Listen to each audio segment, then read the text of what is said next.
Hi guys, അപ്പോൾ നമുക്ക് ഇന്നൊരു സ്റ്റുഡിയോ ഹോൾ കണ്ടാലോ. അപ്പോൾ തൃശ്ശൂർ തന്നെയുള്ള 2 സ്റ്റുഡിയോയിൽ കയറിയിട്ടുള്ള റിവ്യൂ ആണ് ഇട്ടിരിക്കുന്നത്. 2 പാർട്ടായിട്ടാണ് ഇടുന്നത്. അപ്പോൾ ആദ്യത്തെ പാർട്ടിൽ നമ്മൾ ഫസ്റ്റ് സ്റ്റുഡിയോയിൽ കയറിയിട്ട് ഫസ്റ്റ് ഫ്ലോറിൽ നമ്മുടെ ലേഡീസ് വെയർ ആയിരുന്നു ഉണ്ടായിരുന്നത്. അത്ര കളക്ഷൻ നമുക്ക് ഇഷ്ടപ്പെട്ടില്ല. അതുകൊണ്ട് നമ്മൾ നേരെ ഫുഡ് വെയറിൻ്റെ അടുത്ത് എത്തിയിട്ടുണ്ട്. അപ്പോൾ അവിടെ സാൻഡൽസും ഹീൽസും ഒക്കെ നല്ല കളക്ഷൻ ഉണ്ടായിരുന്നു. എനിക്കൊരു സാൻഡൽ നന്നായി ഇഷ്ടപ്പെട്ടിരുന്നു, പക്ഷേ അതെനിക്ക് സൈസ് ഉണ്ടായിരുന്നില്ല. പിന്നെ നമ്മൾ നേരെ മേക്കപ്പ് ഐറ്റംസിൻ്റെ അവിടെ വന്നു. ഞാൻ അത്ര സ്റ്റുഡിയോയുടെ മേക്കപ്പ് ഐറ്റംസ് ഫാനൊന്നും അല്ല. എനിക്ക് നെയിൽ പെയിൻറ്റ്സ് അവിടുത്തെ ഇഷ്ടമാണ്. അപ്പോൾ 1-2 നെയിൽ പെയിൻറ്റ്സ് ഒക്കെ എടുത്തു. എന്നിട്ട് നമ്മൾ നേരെ അപ്സ്റ്റേഴ്സിലേക്ക് വന്നു. അവിടെ മെൻസ് കളക്ഷൻ പറയാതിരിക്കാൻ പറ്റില്ല, അത്ര അടിപൊളിയായിരുന്നു.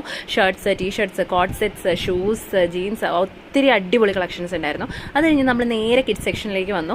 എടുക്കാനായിട്ട് കയറിയതല്ലെങ്കിലും കുറേ നല്ല കളക്ഷൻസ് ഉണ്ടായതുകൊണ്ട് നമ്മൾ ആദ്യം മോനെ 2-3 കിടിയിച്ച് നോക്കി. അപ്പോൾ നമുക്ക് ഈ വൈറ്റ് ഷർട്ട് ഭയങ്കര ഇഷ്ടമായി. ഇത് ഇഷ്ടപ്പെട്ടെങ്കിൽ ഇത്തിരി ഓവർ സൈസ്ഡ് ആയിട്ട് തോന്നി.